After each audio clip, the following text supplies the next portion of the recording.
सिर्फ 11 रेपिस्टों को छोड़ा गया, बल्कि जिसने मोदी के खिलाफ बोला, जिसने बिल्किस बानो पे बोला, हम लोग बिल्किस बानो केस पे अमित शाह को जेल में था, ये होम मिनिस्टर होगा। 8 वकीलों ने इनकी जमानत कराई और फिर 2024 में अमित शाह के खिलाफ मैं इलेक्शन गांधीनगर से, और ये हारेगा। और फिर डॉक्टर दुआ वही बिल्किस बानो को खोल करके इनको ह्यूमन राइट्स पे हम अंदर करेंगे। तो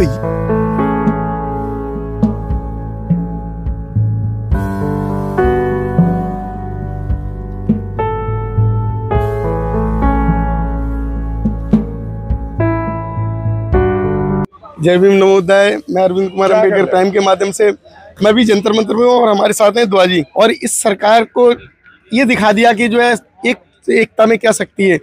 सर जय भीम। जय भीम।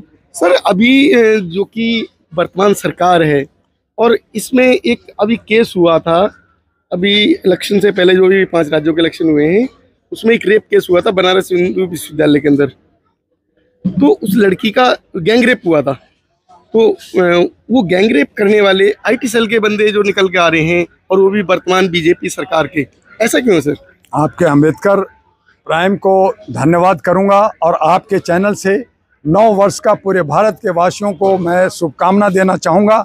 आपने बनारस एक ऐसी पवित्र नगरी की नाम लिया है जहाँ पे अपवित्रता, ये हमारी सरकार के लोग, ये जो मोदी जी और जो योगी जी कहते हैं कि हम जो है यहाँ पे कोई अन्याय नहीं होने देंगे, किसी का रेप नहीं होने देंगे। उनके आंखों के सामने रेप होता है, उनके आंखों के सामने कोई हिंदू मुसलमान बन करके अयोध्या को उड़ाने की बात करता है, कोई जो है योगी को उड़ाने की बात करता है। तो मैं योगी जी से पूछना चाहता हूँ कि आप योगी हैं कि आप भोगी हैं?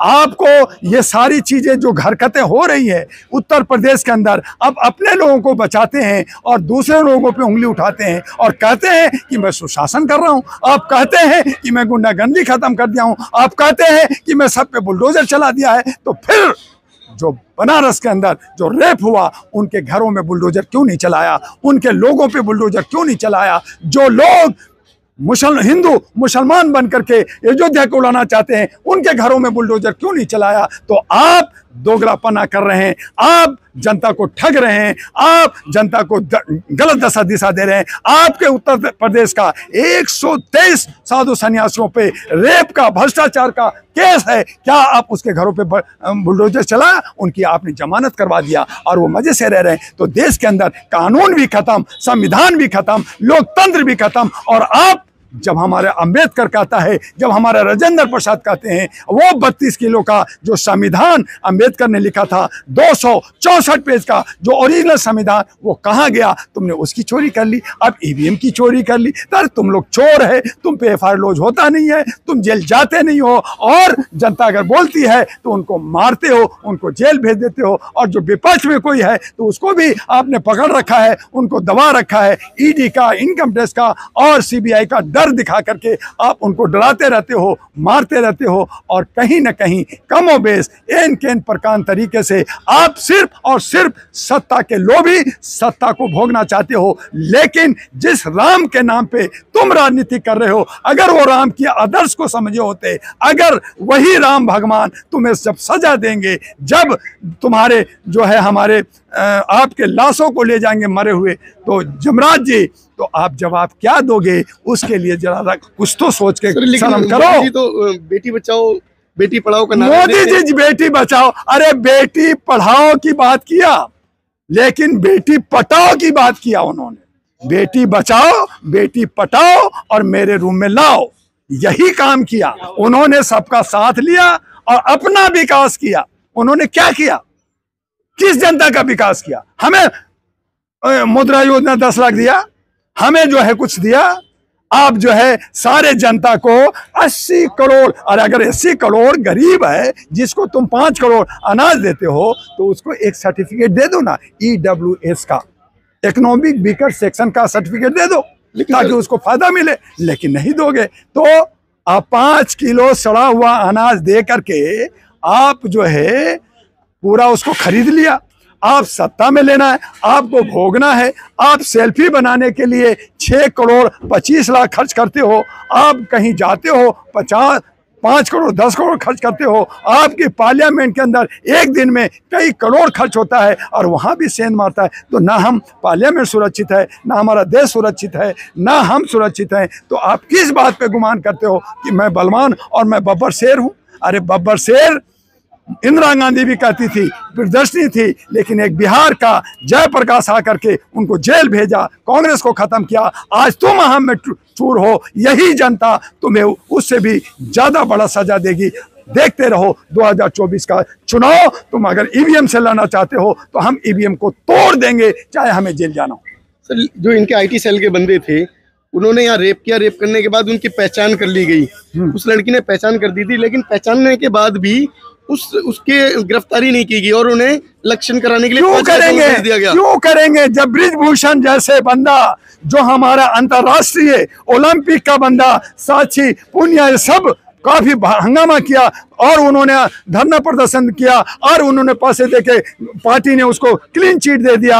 आज अडानी को क्लीन चिट दिया जा रहा है कोर्ट से, और तमाम को। तो क्या उनके हाथ में डंडा है? जिसके हाथ में डंडा उसका भैंस। तो ये उन्होंने सोच रखा है कि डंडा मेरे हाथ में है, भैंस मेरा होगा, देश मेरा होगा, शासन मेरा होगा। बाकी तुम कौन हो जय भीम, कौन है अम्बेडकरवादी, कौन है बौद्धिस्ट, ये सबको अंदर करो। आज तुम साकेत के नगरी में, गौतम बुद्ध की नगरी में जो खेल खेल रहे हो, ये जनता समझ रही है। लेकिन जनता चूंकि गुलाम है, गुलामी में जिए हैं हम, इसलिए आज गुलामी में जी रहे हैं। लेकिन जिस दिन हमें गुलामी का एहसास हो जाएगा, हमारे समाज को एहसास हो जाएगा, एक जन क्रांति आएगी, एक नया इतिहास रचा जाएगा और भारत फिर महान हो।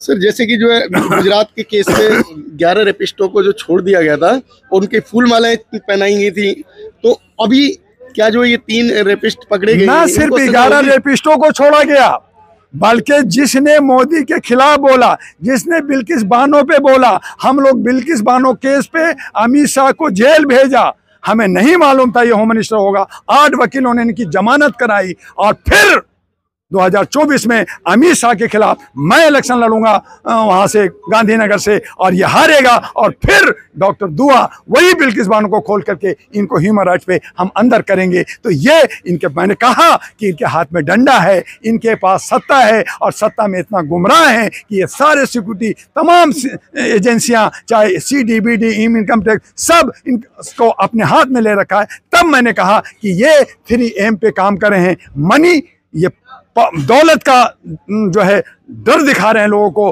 और माफिया तो है ही है ये सारे जो लीडर हैं। और तीसरा, इन्होंने जो हमें दिशा देने वाला जो स्ट्रीम मीडिया था, वो मीडिया एम 3M, वो मनी माफिया और मीडिया 3M मिल कर करके हमारे ऊपर जुल्म कर रहा है। आज सोशल मीडिया, यूट्यूब मीडिया अगर आवाज़ दे रहा है, दिशा दे रहा है, उससे हमें कुछ खबरें मिल रही हैं, तो आप विधेयक ला के कह रहे हो हम इनको भी बंद कर देंगे। तो करो ना, देखता हूँ, मैं PL डालता हूँ, मैं लड़ूंगा इन तमाम सोशल मीडिया के सपोर्ट में। आप इनको रिकॉग्नाइज कीजिए। ये तमाम मीडिया हैं जो आवाज़ उठाते हैं। आज इलेक्ट्रॉनिक का ज़माना आ गया है, हर हाथ में मोबाइल है, हर हाथ में जो है जर्नलिस्ट हो गया है, और वो आवाज़ देगा और सुनना होगा। ये जनता की आवाज़ है, आप इसको कितना दबाओगे हम देखते हैं।